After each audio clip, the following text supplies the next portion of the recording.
Something we've only seen less than a handful of times since this franchise was born back in the 90s, and that's Jacksonville hosting in the playoffs as we welcome you to TIAA Bank Field.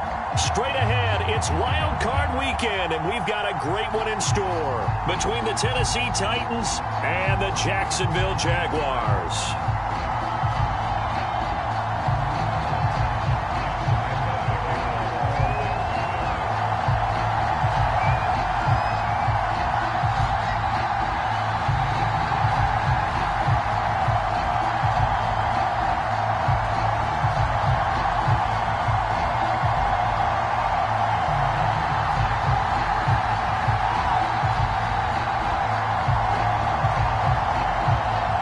It's that most wonderful time of the year, the NFL playoffs, as we're underway on EA Sports. And they're going to mark that where it went out of bounds, so really good starting field position up past the 40-yard line.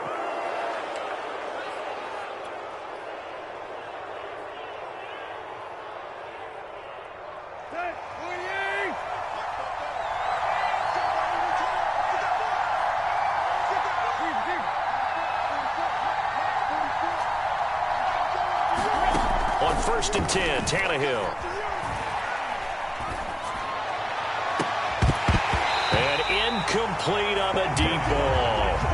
Well, Charles, you talk about this offense, and you think about the man in charge, their head coach, this marking his first ever playoff game as the head coach, and you wonder what's going through his mind right about now. Brandon, I think we both agree that he's had a great season, and we wouldn't be surprised at all to see him get plenty of Coach of the Year votes. I thought he took the right tone in his weekly press conference, though. Played it cool, took the reserved angle, and when you don't have the track record, I think that's the exact right way to do it. Throwing on 3rd down, Tannehill. He's got his tight end, Anthony Ferkser. And he gets this one across midfield for the first down to the 46. That was a route run not just with dexterity, but with intelligence. Found the hole in the zone, made sure the quarterback saw him, and was able to make the sure catch and put the down marker back to run. And this will be incomplete. Physical play on the football there, and it's 2nd down. An incomplete pass on 1st down. That leads to a 2nd and 10. Here's Tannehill. It's complete to Brown, right side. And they go backwards here, losing yardage back at the 48-yard line. 2 yards the loss, and now 3rd and 12.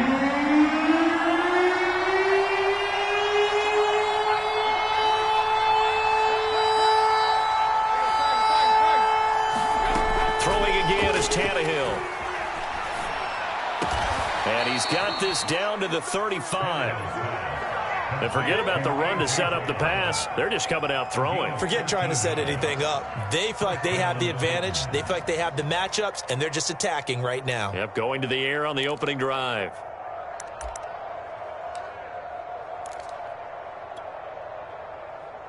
Ball up to the 35 now as they come up on 1st and 10.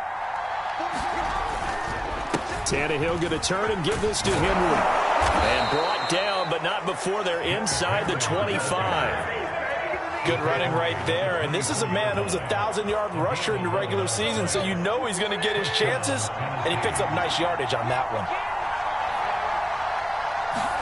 Tannehill on 1st down. Gets this to Ferkser, the tight end. And he'll go out of bounds in the red zone just inside the 20. A gain of 6 there on 1st.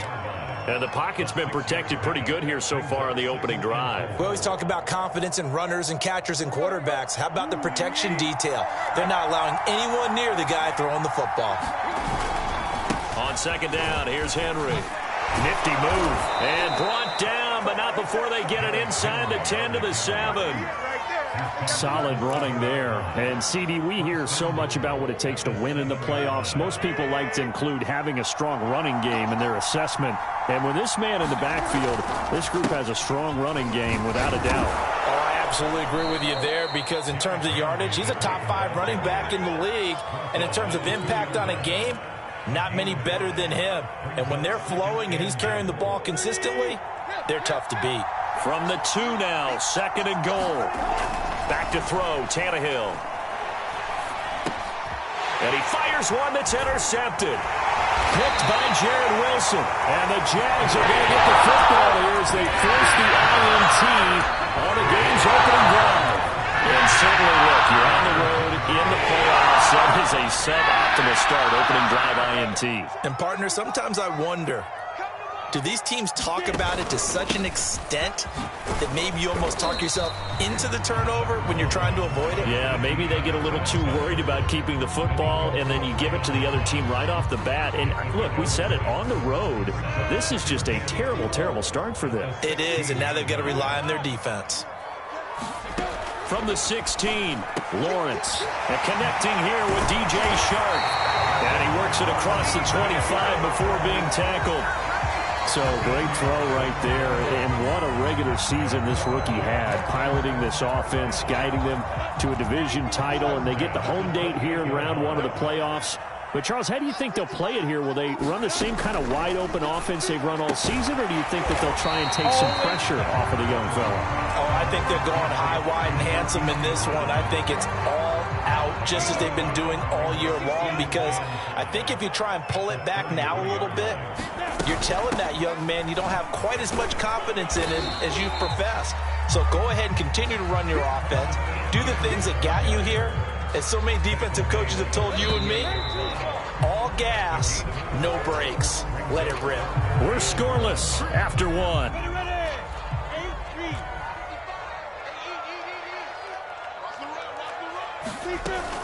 They'll run with Etienne and trying to shake free, but Etienne cannot.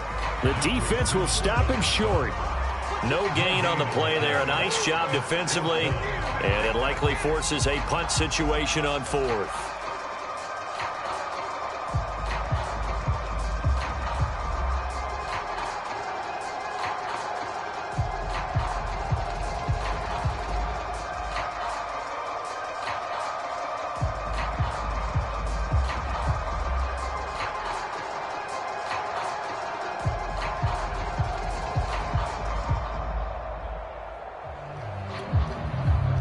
On fourth down, on is Logan Cook to punt.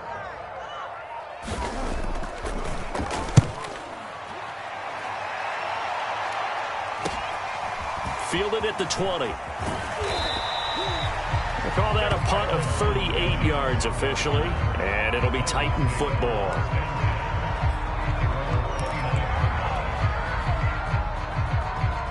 The Titans offense set to begin the drive. Well, they were intercepted the first time they had the football, but now they get it back, and it's still 0-0. And because of that, you know what the thought process is? Interception. What interception? Under a heavy rush, and down he goes. 2nd and 21, a lot of ground to cover. Another try after the first down sack. Tannehill.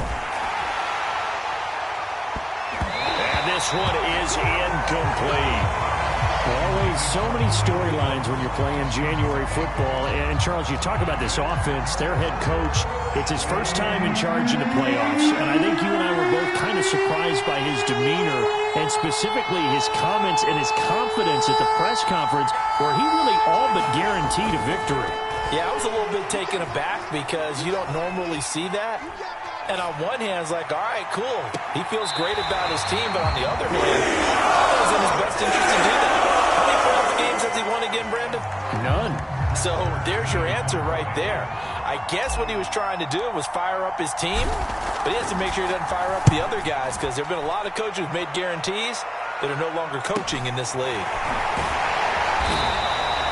Good coverage there holds him to just a 2-yard return following a punt of 44.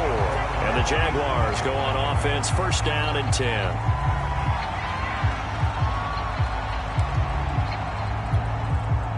The Jacksonville offense set to begin their next drive. They've been playing the field position game thus far. No score, second quarter as they come up on 1st and 10. Here's a throw, complete right side to start things out. 3 yards the gain there, 2nd down. Oh, it's time to give a little credit there to the defense. They played that very well because it was a drag route, and he ran a little shallower than normal as he worked straight across the field. He was hoping he'd get lost behind the defensive line, but once he made the catch, nowhere to turn upfield and gain any yardage. Defensively, they had that one pretty well figured out. Yeah, and one of the things about this play, it can be even more effective when you run a lot of motion, and there's plenty of times you don't hand it off. Lawrence giving to Etienne here on the option. And he won't be close to a first down as he runs into a wall right around the line of scrimmage. Here's Logan Cook now as he'll